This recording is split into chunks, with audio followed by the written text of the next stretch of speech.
வணக்கம் மக்களே, நீங்கள் பார்த்து கொண்டிருப்பது தி ஜீனியஸ் ஷோ. நான் உங்களோட ஜீவா. பொதுவாகவே நம்ம த்ரில்லர்னு எடுத்துக்கிட்டோம்னா ஏதாச்சும் ஒரு சம்பவம் நடக்கும், அதை பேஸ் பண்ணி ஏதாச்சும் ஒரு கேரக்டர் வந்து எதாச்சும் மறைக்க ட்ரை பண்ணுவாங்க. அதை எப்படியெல்லாம் வந்து அன்கவர் பண்றது, அந்த சீக்ரெட்ஸ் வந்து எப்படி அன்கவர் பண்றதுங்கிற பத்தி தான் இருக்கும். நெவர்லையா இருக்கட்டும், ஹவுஸ்மெய்டா இருக்கட்டும், சைலண்ட் பேஷண்டா இருக்கட்டும், ராக் பேப்பர் சிஸ்டரா இருக்கட்டும், இது எல்லாமே சீக்ரெட்ஸை சுத்தி தான் இருக்கும். ஆனா இதுக்கெல்லாம் கம்ப்ளீட்டா டிஃப்ரெண்டா கதையில இருக்க மெயின் கேரக்டருக்கு என்ன நடந்துச்சுன்னு தெரியாது. அந்த அளவுக்கு ஒரு அன்ரிலேபிள் மெமரி பவர் இருக்க ஒரு கேரக்டரை பேஸ் பண்ணி நடக்கிற ஒரு மிஸ்ட்ரி த்ரில்லர் தான் வந்து the girl on the train. Paula ஹாக்கின்ஸோட புக்கு இதுதான். இந்த புக்கை பத்தி பாக்குறப்ப பாலா ஹாக்கின்ஸ் இதுக்கு முன்னாடி வேற ஒரு பெண் நேம்ல நிறைய ரொமான்டிக் நாவல்ஸ் தான் எழுதியிருந்தாங்க. ஆனா இந்த புக்கு தான் இவங்களோட ஃபர்ஸ்ட் த்ரில்லர் புக்கு. ஒரு ஆத்தரோட ஃபர்ஸ்ட் புக்கே ஒரு த்ரில்லர் ஜானர்ல பயங்கரமான ஒரு பெஞ்ச் மார்க்கை செட் பண்ணுச்சு. உமன் கேரக்டர்ஸை பேஸ் பண்ணி, அதுவும் ஒரு நெகட்டிவ் ஷேட் இருக்க ஒரு கேரக்டரை பேஸ் பண்ணி ஒரு கதை எழுத முடியும். டிபிக்கல் த்ரில்லர் இல்லாம அன்ரிலேபிள் மெமரி லாஸ்ங்கிற ஒரு திங்கை பேஸ் பண்ணி ஒரு நல்ல த்ரில்லரை கொடுக்க முடியும்னு சொல்லிட்டு ஒரு பெஞ்ச் மார்க்கே செட் பண்ணாங்க. இந்த புக்கோட ப்ரோஸ் அண்ட் கான்ஸ் நீங்க படிக்கலாமா வேணாமா, இதை பத்தி தான் இந்த வீடியோல பார்க்க போறோம். வாங்க வீடியோக்குள்ள போலாம். ஃபர்ஸ்ட் ஆஃப் ஆல் இந்த புக்கோட ஸ்பாய்லர் ஃப்ரீ ஒன்லைனர் அண்ட் மோட்டிவேஷன்லாம் என்னன்னு சொல்லிட்டு பார்த்துருவோம். ரேச்சல்னு ஒரு பொண்ணு இருக்காங்க. அவங்க வந்து ரிலேஷன்ஷிப்லாம் பிரேக்கப் ஆகி டிவோர்ஸ் ஆகி தனியாக வாழ்ந்துகிட்டு இருக்காங்க. அந்த பொண்ணு டெய்லியும் வந்து ஒரு ட்ரெயின்ல போயிட்டு இருக்கு. அந்த ட்ரெயின் வந்து ஒரு பர்டிகுலர் இடத்துல வந்து ஸ்டாப் ஆகும். நம்ம இப்போ ட்ரெயின்லாம் நார்மலாக ஸ்டாப் ஆனால் என்ன பண்ணுவோம், சும்மா பாட்டு கேட்டுட்டு இல்லைன்னா வேடிக்கை பார்த்துட்டு விட்டுருவோம். ஆனால் ரேச்சல் வந்து அந்த ட்ரெயின் நிற்கிற இடத்துல இருக்க ஹவுசஸ்க்கு ஒரு ஸ்டோரி பில்ட் பண்ணுறாங்க. அதுக்கு என்ன ரீசன் அப்படின்னு சொல்லிட்டு பார்த்தீங்கன்னா, ரேச்சல் வந்து எமோஷ்னலாக ஒரு இன்ஸ்டேபிளான ஆள். அண்ட் அந்த ட்ரெயின் வந்து எங்கே கொஞ்ச நேரம் ஸ்டாப் ஆகுதோ அந்த இடத்துல தான் ரேச்சலும் அவங்களோட எக்ஸ் ஹஸ்பண்டும் ஒன்னா வாழ்ந்துருந்தாங்க ஒரு வீட்டில்.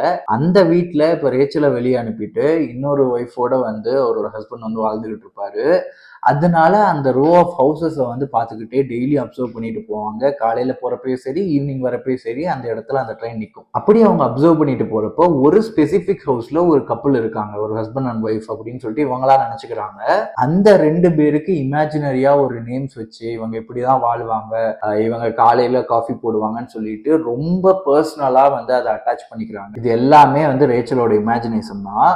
அப்படி இருக்கப்ப அந்த வீட்டில் இருக்க ஒரு பொண்ணு வந்து மிஸ் ஆகுது அப்படின்னு சொல்லிட்டு ஒரு நியூஸ் வருது. ரொம்ப எமோஷனலாக அட்டாச் ஆனனால ரேச்சலும் இந்த இன்வெஸ்டிகேஷன்ல வந்து இன்வால்வ் ஆயிடுறாங்க ஒரு வழியா. சரி, ஓகே, அந்த பொண்ணு காண போனதுக்கும் ரேச்சலுக்கும் என்ன சம்பந்தம் அப்படின்னு நீங்க கேட்டீங்கன்னா, ரேச்சல் வந்து ஆஸ் எ பர்சனா ஒரு ஹார்ட் ப்ரோக்கன் லோன்லியா இருக்க பர்சன், ரொம்ப எமோஷனலா டவுனா இருக்க ஒரு பர்சன் தான். அதனால அவங்க கண்டினியூஸா குடிச்சுக்கிட்டே இருக்காங்க. நீங்க படிக்கிறப்பயே தெரியும், டெய்லி குடிச்சுக்கிட்டே இருப்பாங்க. ப்ராப்ளம் வந்து அவங்க குடிக்கிறது இல்லை, அவங்க குடிச்ச வாட்டி அடுத்த நாள் மார்னிங் வரையும் எங்க இருந்தோம், என்ன பண்ணோம், யாருக்கிட்ட பேசணும், எதுவுமே அவங்களுக்கு ஞாபகம் இருக்காது. குடிச்சது மட்டும் ஞாபகம் இருக்கும். காலையில பார்த்தா வேற ஒரு இடத்துல இருப்பாங்க. அந்த என்டையர் ஒரு 10 hours 12 hours ஃபுல்லாவே பிளாக் அவுட் ஆயிரும். அதை பேஸ் பண்ணதான் இந்த கதையே. ஏன்னா அந்த பொண்ணு மிஸ் ஆனப்ப அந்த இடத்துல ரேச்சலையும் வந்து ஒருத்தர் பார்த்துருப்பாங்க. அதனாலதான் அவங்க இந்த இன்வெஸ்டிகேஷனுக்குள்ளேயே வருவாங்க. இதுக்கப்புறம் அந்த தொலைஞ்சு போன பொண்ணு மேகனை கண்டுபிடிக்கிறாங்களா இல்லையா, இதுல ரேச்சலோட இம்பாக்ட் என்ன இருக்கு, அண்ட் ரேச்சலுக்கு பிளாக் அவுட் ஆகிறப்ப ரியலா என்னதான் நடக்குதுங்கிறத நம்மளோட சேர்ந்து ரேச்சலும் வந்து தேடுறாங்க. அது எல்லாத்தையும் ஃபைண்ட் அவுட் பண்றதுதான் வந்து இந்த புக்கோட என்டையர் கதையே. ஃபர்ஸ்ட் ஆஃப் ஆல் எனக்கு இந்த புக்ல ரொம்ப பிடிச்ச விஷயம் என்னன்னா, ரேச்சலுங்கிற அந்த கேரக்டரை நம்ம கிட்ட கன்வின்சிங்கா வந்து சொல்லியிருப்பாங்க. ஏன்னா ஈஸியா ஒரு பர்சன் கிட்ட வந்து மெமரி கேப் இருக்கு, அதனால அவன் என்ன பண்ணுவானே தெரியாதுன்னு சொல்றது ஈஸி. ஆனா அதை சொல்லி நம்மளை கன்வின்ஸ் பண்ணும். ஏன் அவளுக்கு மெமரி கேப் இருக்கு, அவளோட ட்ரிங்கிங் ப்ராப்ளம்னால, ஏன் ட்ரிங்க் பண்றா ரொம்ப, அவளோட பாஸ்ட் ரிலேஷன்ஷிப்னால, அந்த ட்ராமானால, என்னதான் டிவோர்ஸே ஆயிருந்தாலும் அதுல இருந்து இவளால வெளியே வர முடியல, இன்னொரு பர்சன் வந்து அவளை பண்ணிட்டு தான் இருக்கா அப்படின்னு சொல்லிட்டு கம்ப்ளீட்டா நம்மளை வந்து அந்த இடத்துல கன்வின்ஸ் பண்ணியிருக்காங்க. அண்ட் செகண்ட் திங் வந்து இந்த மெமரி கேப் இருக்கு இல்லையா, இது பயங்கர ரோல் பிளே பண்ணியிருக்கும். ஏன்னா நான் ஆல்ரெடி சொன்ன மாதிரி டிபிக்கல் த்ரில்லர்ஸ்ல வந்து ஏதாச்சும் ஒரு பர்சன் எதையாச்சும் ஒன்று மறைப்பாங்க இன்டென்ஷனலா. ஆனா இந்த புக்ல ரேச்சலுக்கும் ஒன்றும் தெரியாது, நம்மளுக்கும் என்ன நடந்ததுன்னு தெரியாது. அப்படிங்கிறப்ப it's not about something secretive அந்த மாதிரிலாம் இல்லை, more about finding her self அப்படிங்கிற மாதிரி தான் இருந்துச்சு இந்த என்டையர் பிளாட்டே. ரொம்பவுமே டிஃப்ரெண்டான ஒரு ரைட்டிங் அண்ட் டிஃப்ரெண்டான பிளாட் லைனுமே கூட. அடுத்து எனக்கு ரொம்ப இம்ப்ரெஸ் பண்ண விதம் வந்து அந்த எமோஷனல் கனெக்டிவிட்டி. மேஜர் ரீசன் என்ன அப்படின்னு சொல்லிட்டு பார்த்தீங்கன்னா, ரேச்சலை வந்து எப்படி அவங்க காமிச்சிருப்பாங்கன்னா, ரொம்ப லோன்லியா யாருமே இல்லாத இருக்க ஒரு பெண்ணா காமிச்சிருப்பாங்க. நம்மளோட லைஃப்லயும் at any one point of time வந்து நம்மளுக்கும் ஹார்ட் பிரேக்ஸ் இருந்திருக்கும், பிரேக்கப்ஸ் இருந்திருக்கும், லோன்லியா ஃபீல் பண்ணியிருப்போம். எல்லாருமே யாருமே இல்லாத மாதிரி ஃபீல் பண்ணியிருப்போம். இந்த மாதிரி வெரி சிம்பிள் எமோஷன்ஸை பேஸ் பண்ணி அந்த கேரக்டரை வந்து அவங்க டிசைன் பண்ணனால நம்மளால ஈஸியா ரேச்சல் கூட கனெக்ட் ஆக முடியுது. மாரலா எத்திக்கலா ரேச்சல் பண்ற விஷயங்கள்லாம் கரெக்டா தப்பாங்கிறது இன்னொரு விதத்துல இருக்கட்டும், ரேச்சலே வந்து ஒரு கிரே ஷேடு உள்ள ஒரு ப்ரோட்டகனிஸ்டா தான் காமிச்சிருப்பாங்க. ஆனா எல்லாருமே இங்க வந்து பெர்ஃபெக்ட் இல்லை, எல்லாருக்குள்ளயுமே ஒரு ஹாலோனஸ் இருக்குங்கிறத ஈஸியா வந்து கன்வே பண்ணியிருப்பாங்க. அதனாலதான் நம்மளால அந்த கேரக்டர் கூட ஈஸியா கனெக்ட் பண்ணிக்க முடிஞ்சது. லாஸ்டா எனக்கு பிடிச்ச விஷயம் வந்து இந்த ஸ்டோரி இருந்த செட்டப். இதே ஸ்டோரியை ஒரு நியூயார்க்லயோ இல்ல ஒரு பெரிய சிட்டிலயோ பண்ணியிருந்தாங்கன்னா அது கன்வின்சிங்காவே இருந்திருக்காது. ஒரு சப்பர்பன் லாட்டிடியூட் எடுத்துட்டு அதுல வந்து இவங்க இந்த ஸ்டோரியை ஃபுல்லா பண்ணனால ஈவன் ஃபெமிலியர் பிளேசஸ் நம்ம விசிட் பண்றப்ப, மேகனோட ஹவுஸ்க்கு போறப்போ இல்ல ஆனாவோட ஹவுஸ்க்கு போறப்போ தெரிஞ்ச ஆல்ரெடி படிச்ச வீட்டுக்கு நம்ம போறதுக்கே நம்மளுக்கு வந்து கொஞ்சம் பயம் இருக்கு, ஒரு ஆடான ஃபீலிங்லாம் இருக்கு. அதுக்கு மேஜர் ரீசன் வந்து இவங்க அந்த சப்பர்பன் லேண்ட்ஸ்கேப் எடுத்து அதுல வந்து இந்த கதை எழுதினது ரொம்ப அது கன்வின்சிங்காவே இருந்துச்சு அப்படின்னு சொல்லுவேன். இன்னொன்னு வந்து இந்த ரைட்டிங் ஸ்டைல், இது எல்லாருக்கும் பிடிக்குமான்னு எனக்கு தெரியல, எனக்கு பர்சனலா பிடிச்சது. நிறைய ஃபிளாஷியான ட்விஸ்ட் அண்ட் டர்ன்ஸ் கொடுக்குறேன், நிறைய மிஸ்டைரக்ஷன்ஸ் கொடுக்குறேன்னு சொல்லிட்டு காம்ப்ளெக்ஸா இந்த ஸ்டோரியை பண்ணாம ரொம்ப சிம்பிளா ஸ்லோ பர்னா ஒரு ஸ்டோரி, நீங்க உட்காந்தீங்கன்னா ஒரு 6 மணி நேரம் 7 மணி நேரம் என்னால ஒரு ஸ்டோரியை பொறுமையா படிக்க முடியும். அந்த 6 மணி நேரம் 7 மணி நேரத்துக்கு வந்து ரொம்ப ஒர்த்தான ஒரு ஸ்டோரி, ரொம்ப சாட்டிஸ்பிகேட்டரி கனெக்ஷன்ஸ்லாம் உங்களுக்கு இருக்கும். அந்த ஸ்லோ பர்ன் ஸ்டைல் வந்து எனக்கு பர்சனலா ரொம்ப பிடிச்சிருந்தது. அப்ப இந்த புக்ல பிரச்சனையே இல்லையா அப்படின்னு கேட்டா ஒரு சில பிரச்சனைகள்லாம் எனக்கு இருந்துச்சுங்க. ஃபர்ஸ்ட் வந்து கேரக்டர் டெப்த். ஆல்ரெடி சொன்ன மாதிரி ரேச்சலா இருக்கட்டும், ஆனாவா இருக்கட்டும், இல்ல ரேச்சலோட எக்ஸ் ஹஸ்பண்டா இருக்கட்டும், இவங்களுக்குலாம் ஓரளவுக்கு ஒரு கேரக்டர் டெப்த்ங்கிறது இருக்கு.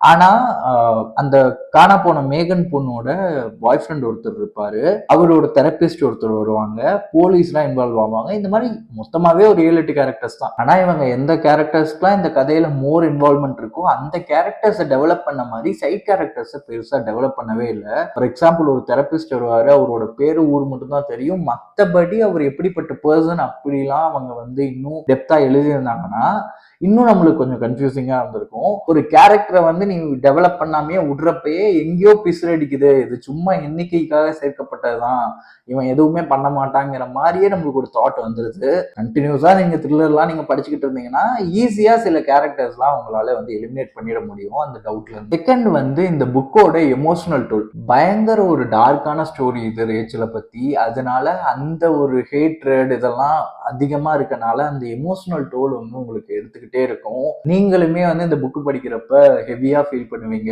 ஹார்ட் பிரேக்கிங்கா ஃபீல் பண்ணுவீங்க. அது ஒரு நல்ல ரைட்டிங் தானே ப்ரோ அப்படின்னு கேட்டீங்கன்னா நல்ல ரைட்டிங் தான். ஆனா படிக்கிறப்ப அவ்வளோ நெகட்டிவிட்டி ஃபீல் பண்றது எனக்கு ஒரு மாதிரி டிஸ்டர்பிங்கா இருந்துச்சு. மேபி அதுதான் என்டையர் மோட்டிவாக கூட இருக்கலாம். அடுத்தது வந்து இந்த புக்கோட பேசிங். நான் ஆல்ரெடி சொன்ன மாதிரி இது வந்து ஒரு ஸ்லோ பர்ன் தான். ஆனா உங்களுக்கு silent passion, rock paper scissor மாதிரி ஃபாஸ்டான ஒரு புக் வேணும், திருப்பிக்கிட்டே இருக்கணும், டக்குன்னு முடிக்கிறதே தெரியக்கூடாது அப்படின்னு நீங்க எதிர்பார்த்தீங்கன்னா அந்த மாதிரி புக் இது கிடையாது. இது கிட்டத்தட்ட ஒரு 300 பக்கத்துக்கு மேல வருது. ஆனா ஒரு ஸ்லோ பர்ன் தான், பொறுமையா நீங்க உட்காந்து படிச்சுதான் ஆகணும் இந்த புக்கை.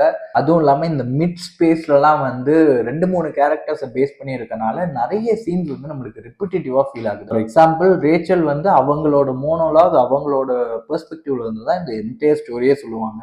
அவங்க ஒன்னு யோசிக்கிறாங்கன்னு நம்மளுக்கு தெரியும், அங்கேயே அது வந்து தெரிஞ்சிருது. மறுபடியும் ஒரு தேர்ட் பர்சன் கிட்ட பேசுறப்ப அதையே மறுபடியும் ரிப்பீட் பண்றப்ப நம்மளுக்கு வந்து போரிங்கா இருக்கு. ஏன்னா நான் தெரிஞ்சுக்க வேண்டிய விஷயத்த அவளோட மனசுல இருந்து அவன் என்ன நினைக்கிறாங்கிறதுலே தெரிஞ்சுக்கிட்டேன். இதே கான்வர்சேஷன் இன்னொரு பர்சனுக்கு போறப்ப ரிப்பிட்டேட்டிவா நிறைய இடத்துல ஃபீல் ஆகுது. அது கொஞ்சம் வந்து ஒரி பண்ணுது அப்படின்னே சொல்லுவேன். அண்ட் பேசிங் பத்தி பேசுறப்ப ரேச்சலோட கேரக்டரிஸ்டிக் என்னதான் அவங்க டீப் டெப்தா எழுதியிருந்தாலும் அவ வந்து ஒரு அன்ரிலேபிள் நரேட்டர், அவளை வந்து நம்ப முடியாது, அவளுக்கு எவ்வளோ பிரச்சனை இருக்கு தெரியுமா அப்படின்னு அவங்க சொல்றதுக்காக அவளோட இந்த பாஸ்ட் ரிலேஷன்ஷிப் ட்ராமாவா இருக்கட்டும் இல்ல அவளோட மெமரி லாஸா இருக்கட்டும் இதெல்லாம் ரொம்ப ரிப்பிட்டேட்டிவா சொல்லிட்டாங்களோ அப்படின்னு எனக்கு தோணுது. ஒரு 2-3 தடவை ரிப்பீட் ஆனா பரவாயில்ல, த்ரூ த புக் என்டையரா இந்த சில எமோஷன்ஸ்லாம் ரிப்பீட் ஆயிட்டே இருக்கனால அதோட இம்பாக்டை வந்து இவங்க கொடுக்கணும்னு தான் அதை பண்ணியிருப்பாங்க.